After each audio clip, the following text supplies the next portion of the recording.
Uncle Dan. Hello. COVID-19 has placed upon us a series of restrictions. It's the best of the COVIDs. Yeah, things that are onerous and unpleasant. Yeah. From, not indoor dining or seeing the people we love to the insanely difficult task of wearing a mask when we're standing in somebody's presence.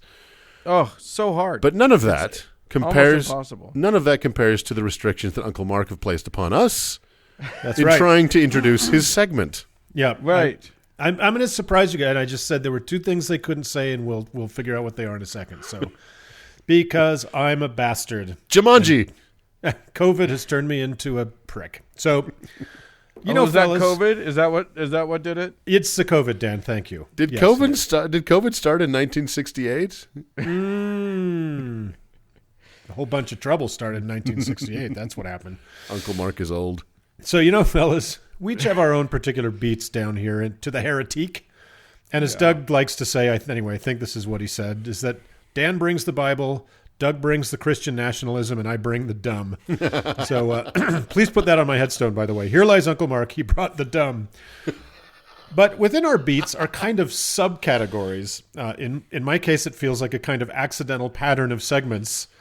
I, for some reason, have the snout of a truffle pig when it comes to sniffing out stories about disingenuous, duplicitous shysters that contributed to the immense suffering of perfectly innocent people during the absurd and ongoing satanic panic. I said I was sorry. It's people like Dan, of course, and the comic book scaremonger Jack Chick we talked about in episode 163, or Beatrice Sparks, the author of the staggeringly libelous fraud Jay's Journal in episode 159. And of course, we covered the satanic panic of the 80s and 90s itself in episode 23. If you aren't familiar with what that is, maybe you're too young or you're from Mars, please give that a listen, because it has morphed into, in this cursed fucking year of 2020, into something maybe even more stupid and potentially dangerous, QAnon, which we discussed in episode 102. That might need an update, Doug. Yeah, for sure. At some point here. Well, I was reading up on something else entirely. At this point, I don't even remember what it was. And I stumbled across today's subject quite by accident. And before I knew it, boom, it's the satanic panic again. 'Tis my row to hoe in this mortal probation, I suppose. But as they say in that wonderful musical, A Funny Thing Happened on the Way to the Forum, tragedy tomorrow, comedy tonight. Ha-ha! Let's start with some comedy, you guys. You guys like comedy, right? I've never had it, but I assume people seem to enjoy it. I'm a big fan of mad comic Rudy Giuliani myself. Now, I won't ask you guys to name your favorite comedians, because at the rate those fuckers are going, any name you say will be canceled by the time this airs. Gallagher. 100%. But let's just say we've all had some laughs at stand-up comedians. But did you guys know there's something called... let me see here. Got to put my glasses on, because these two words are like matter and antimatter. They cannot exist next to each other in their natural states. Oh, yes. Christian comedy. I mean, I'm aware that there are people who are Christian who consider themselves comedians. It's apparently a real thing. And if you guys remember, we actually endured a few excruciating minutes of Christian comedy at the Ark Encounter last year, didn't we, guys? We did. Oh, my God. But I'll tell you what, though, that dude... I had blocked it out, and then you brought it back. Why? I'll tell you what, I've not seen a lot of live comedy shows, but that dude slew it. Yeah. Dan is taking handfuls of forget-me-nows right now. So. Yeah. Yeah, he was amazingly terrible. So anyway... he was an impressionist. That's what it was. And you know who the kids love impressions of? Jimmy Cagney. Anyway, in the 70s and 80s, the real pioneer of this very sad subgenre of, quote, comedy was a guy by the name of Mike Warnke. Have you guys heard of him? No. Nope. Mike Warnke recorded his first comedy album in 1975, and by the time he was done in 1989, he had released 10 more, selling millions of records and being crowned with the honor of, quote, the most popular Christian comedy album ever produced. Wow. How about that? It was also the first. So Warnke was using his comedy as his ministry and mixing in his very strange and painful history as part of the message. So good for him, I guess. So here's what kind of shocked me. He's not funny. I had a few solid laughs watching some of the clips of him. Yes, it's very safe, and it's pretty dated because it's from the 70s and 80s. But he's got wit, and he can easily punch up an anecdote and find the humor in it. And as a person who every week searches for the comedy and some pretty dark shit, I appreciate that. He's a very odd duck, which he's fully cognizant of, and kind of plays that for laughs, which is also cool because self-deprecation is normally not a fixture of Christian comedy, such as it is. And I don't want to be mean here. I just want to be really accurate. No, you want to be mean. He looks like, well, he looks pretty much exactly like Kim Davis, that horrible county clerk in Kentucky that went to jail for not issuing a marriage license to a gay couple. I'm going to text you guys the picture of him. No, right I now. remember her because her husband showed up for the trial in his best, his dress overalls. I just sent you a picture of him. Oh my God. That's Mike Warnke. Am I wrong? No. Oh my God. I thought that you were exaggerating for emphasis and humor. You were just describing the person. No, I've spotted an imposter. What's the dude? Yeah. What's the dude who created the Wall of Sound? The producer. Phil Spector. It's like Phil Spector in Witness Protection. Yeah. So As Philomena Spector. Warnke looks so much like Kim Davis that if we slid her out and slid him in during dinner, the only way her husband would know something was up would be that she was suddenly funny. Like he's nailed her right down to the glasses and the sister wife hair. Right? It's crazy. It's very, It's kind of nuts. So anyway, here's a little sample of his comedy stylings. Playing up on his weirdness, he observes, questions occur to me that don't occur to normal people, like, why do people drive on a parkway and park on a driveway? Sure. How do you get Teflon to stick to a skillet when nothing sticks to Teflon? Or how do you know when yogurt's gone bad? Or what would it be like to try to nail Jell-O to a wall? You might be a Christian comic if... Safe, but okay. He does have funnier bits, but I didn't want to spend my entire Saturday transcribing them. So, Warnke was killing it with his albums and endless live show tours, selling out huge arenas. But what really launched this unlikely comet of Christian comedy? He came to fame of a sort with a book he wrote after his Navy service in Vietnam called The Satan Seller. In it, he describes his tumultuous young life of being orphaned at 12 years old and then bouncing around between family and then finding some stability through high school, a very short stint in community college, becoming a rapey and blood-sacrificing satanic high priest of a coven of 1,500 Satanists in San Bernardino, and then honorable service and earning a Purple Heart as a Navy corpsman in Vietnam before finding Jesus and coming home to settle down. A pretty uneventful memoir, really. I'm just going to say, boys will be boys. What's his name again? Mike Warnke. Okay. Warnke. So, as we know, Christians love them a serious redemption story, and his was a whopper. In this 1972 cry from a sad Satanist's heart, Warnke became very much like a combination of the poor girl in Beatrice Sparks's Go Ask Alice, of her of Another Day, Another Blowjob, and the salaciously fictionalized Jay in Jay's Journal, an alcoholic, a blue ribbon drug user and pusher, a pimp, an animal abuser, and a rape-adjacent high priest to a massive coven of Satanists in sleepy San Bernardino, California, all in the space of the just under 9 months between graduating high school and going to Navy boot camp. Like you do. From teenage druggie to high priest in 9 months. Everybody's got to have a summer job. Hey, have achievable goals. Goals are goves. This kid's going places. Hail Satan. So, quick anecdote to the drug dealing part of the story. He claimed he sold $50,000 worth of cocaine and in exchange received several bundles of $100 bills. Cool. All right. That's a lot of money, but $50,000 in $100 bills is just over 2 inches high. Not even rising to the bare minimum of a single bundle. Methinks I smell a rat. Now, we talked about the societal realities in America at that time and how vulnerable the country was to this kind of bullshit in our Satanic Panic segment. But the Christian community and the country at large ate this shit up. It sold like whatever hot breakfast food evangelicals eat and launched his wildly successful career in ministry. But there was a little problem. People knew Mike, lots of them. He had plenty of friends in high school and junior college. In 1991, at the height of Warnke's success, a Christian magazine called Cornerstone had been getting tips that things in Mike's story didn't add up. John Trott and Mike Hertenstein, the Woodward and Bernstein of Christian investigative journalists, went hard at the Mike Warnke story. Color me shocked that there are hardcore evangelical investigative journalists, but apparently it's a true. Oh, my God. So no, it was a true in the 70s. Yeah, no more, right? So anyway, they contacted scores of those people to discuss the details of Warnke's biography. Some had read it, many had not, but to a person, they were shocked by the portrait the Satan Seller presents.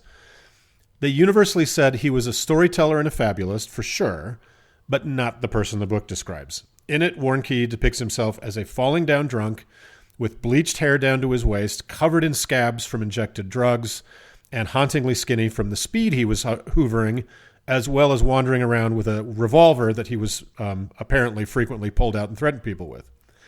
To a person, again, the dozens of friends, acquaintances, even girlfriends say the opposite was true. He was a normally built, short-haired, classic nerd who barely drank and never smoked or did drugs, and free from needle-mark tracks all over his body. Just like the stories told by Michelle Smith and Lawrence Pasder in their insidious book Michelle Remembers, where a young Michelle was tortured and disfigured by Satanists, friends and family, as well as photographs of the time, show a perfectly healthy child with no evidence of the nightmarish physical torture her, quote, recovered memories claimed she had. Right. Same too with Warnke. Mark, did anybody look under the mullet? It is an impressive mane of hair. It's a woolet. It's a fillet. It's quite a coiffeur. It's whatever, a Christian comedy mullet of some kind. Yeah. So the comedic irony here is, despite his claims of massive drug and alcohol abuse, according to everyone he knew in high school and college, he was a square to his toes. But, as described in the Cornerstone article, during the wild 1980s, when he was on the road touring his comedy and pulling in millions, he actually did become the Dewey Cox character from Walk Hard. Of course he did. Getting deeper and deeper into boozing, drugs, and sex. Who knew the Christian comedy circuit was like being on the road with the Stones in their heyday? Right. This period might explain his 3 failed marriages. Marital fidelity, while generally considered a priority in Christian ministry, was not among Warnke's many talents. Warnke 2024. One night, in a drunken rage, he threw his then-wife into a wall and caused a huge bleeding gash in her head. He told her if she went to the hospital and mentioned he'd done it, he'd have her killed. Oh, my God. She got the fuck out. Later, when friends asked where she'd gone, he told one that the mob had killed her and thrown her in a ditch, and he told another that she had drowned. Wow. Yeah, he's something. You can't. I mean, that it's just a little bit more extreme than she moved to Albuquerque or whatever. Yeah. Actually, in the story, it says she drove all night till she got to Pensacola, and that made me laugh out loud. I don't know why. Maybe it's that Pensacola being your safe haven is a very sad thing in life. But I drove all night till I got to Pensacola has to go on the same level of Another Day, Another Blowjob. That's brilliant. But despite I'm his sure that was a Johnny Cash song. Drove all night till I got to Pensacola, right? But despite his fear and loathing style downward spiral, the money kept pouring in. He and his next wife bought a huge old plantation and horses. They had the house declared the property of their ministry, so they didn't have to pay taxes on it, which is classic. As you do. Thank you, America, for allowing religious grifters to pull this shit on the regular. He kept writing books and producing albums, and his ministry was raking in the cash. Ministry employees interviewed by Cornerstone expressed horror at how the donations were used. Basically, Warnke took all of it. All the programs for helping prisoners, drug users, and the victims of ritual satanic abuse that they promised the donations were funding never happened. He just took it all. There's a shock. And over time, his story kept evolving and growing, his resume inflating with his bank account and his alimony payments. He originally claimed he had 2 bachelor's degrees, but over the years that swelled to 2 master's degrees and then to a PhD in philosophy. His Vietnam story in The Satan Cellar had him wounded twice in combat, even though Army record or Navy records say once, but that swelled to 5 times in a later book. Now, you may be asking, Uncle Mark, who gives a shit if some Christian huckster shakes some coins out of the credulous rubes and tells them stories they so desperately want to believe? They do that all the time. Well, lying to old ladies to get them to send you their Social Security checks makes you a pretty shitty human being, in my humble opinion. But he's far from alone in that Christian grift. It's a hell of a crowded field. So Mike's rousing observational comedy shows would suddenly take a turn from the giggles, which is kind of where I was building to stories like this, and I'm quoting him here. Oh, and by the way, this is some extreme violence against a child. Just know that it didn't happen. So are you going to veer into Anthill Kids territory right now? A little bit. Okay. So Fun. Remember, this didn't happen. So I'm talking about a little girl who was murdered last year, 1987, in the state of Louisiana, by having her sexual organs cut out while she was still alive. A lot of you think that when a Satanist kills, they do so because they want to spill blood. You've seen enough late-night movies to think that. But if a Satanist or other kinds of occultists kill an animal or a human sacrifice, it's not to spill blood, it's to release the life force. Because when the life force is released and you've done the right incantations and rituals, you can absorb that force, they say. And it makes you a stronger wizard or warlock or whatever. And Wow. the longer the death and the more prolonged the death and the more agonizing the death, the more force is released. So they took this little girl and killed her by cutting her sexual organs out while she was still alive. And after she was dead, they cut her chest open and took her heart and cut it up My God. in little pieces and took communion on it. And after she was dead, they cut down both sides of her head and took down the back, and they peeled the flesh away from the bone. They stole her skull to be used in satanic rituals. They took her Was mutilated. this part of his act? That is after. I want to know if you can nail Jell-O to a wall. I'm serious. The same show. So Fuck. yes, they took her mutilated body, put her in a garbage sack, and threw her in the dump. Despite this being 1,000% total bullshit, and people tried to find evidence of, like a police report in Louisiana of this happening in 1987, nothing, of course. Well, because they hadn't discovered the use of the word adrenochrome yet. That's right. And time is a flat circle. That's what sells it. So this is the kind of dangerous fucking bullshit he was peddling, right? His was a family show. Oh my You God. take the whole family no, to it see wasn't. the show. That may have been what he said, but no, No, it definitely was not. It was the Manson family show. It was the Manson family show, and you know, his audience believed this completely. Of course. So why I think we need to drag the humiliated Mike Warnke back through the mud is not just because he was an asshole that squeezed cash out of fearful senior citizens, but that his bullshit story of having been a rape-adjacent satanic high priest, asterisk, even that evolved. In later narratives, he said he himself had committed several acts of violent rape, but apparently going to the police and turning himself in and seeking to offer restitution to the victims was not part of God's program or forgiveness for him, because those things never happened. Yeah, but talking about it in a public show totally is like yeah, you didn't go to the cops, but you're copping to it on No, Dan, stage? it's just like if you can't arrest me if you don't tell me you're a cop. If I admit to it publicly, it's okay. That's right. Ollie, oxen free. So That's right. It's in the Magna Carta. So his bullshit stories were taken as gospel truth, not only by the hayshakers and the holy rollers, but they were by the police and the media as well. The stories in the Satan cellars and the stories he told on the road were actually used in court to help build cases against totally innocent people charged with crimes of a satanic nature. Of course it was. Like Michelle remembers and Jay's journal, Warnke's book became a cornerstone of the madness of the satanic panic. God damn it. So Warnke appeared in the media as an expert on devil-worshipping, child-murdering mania that was sweeping the country. His writing was actually included in Chick Tracts, and most famously, he appeared on ABC's 2020, one of the worst mainstream vectors of the lies and misinformation that fueled the satanic panic. Right. People's lives were destroyed in that nightmare, like lots of them. There are innocent people who were swept up in the panic Warnke helped generate that have just gotten out of prison recently, like the totally railroaded West Memphis 3, and even they even when they were totally exonerated and their innocence was proven, the state only let them out with absurd conditions. What was that? Was that the Alvin appeal? It's the Alvin appeal, or so they don't. Yeah, the state doesn't admit wrongdoing, But they admit guilt, but the state is not going to prosecute them. that's it. Yeah, it's total bullshit. So, and Warnke did it all for the money. Cornerstone asked to interview him for their broadside of a story in 1992, and he basically refused. He released a statement after it went to print, insisting that every word of his books were 100% factual. But pretty much nobody believed him. He was fucked. His ministry and empire basically collapsed.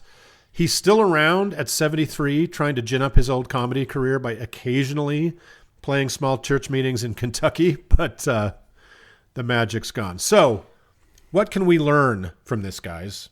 Maybe that if you tell a bunch of lies to a willing audience to make a buck, and those lies end up hurting a ton of innocent people who got sent away for the worst crimes imaginable, come clean about it and try to make it right. But Yeah, right. I think the larger lesson is this. The Christian comedy circuit, like fragrant opium, is a path fraught with danger, right? Once you get a taste, all you ever want is more. So be warned.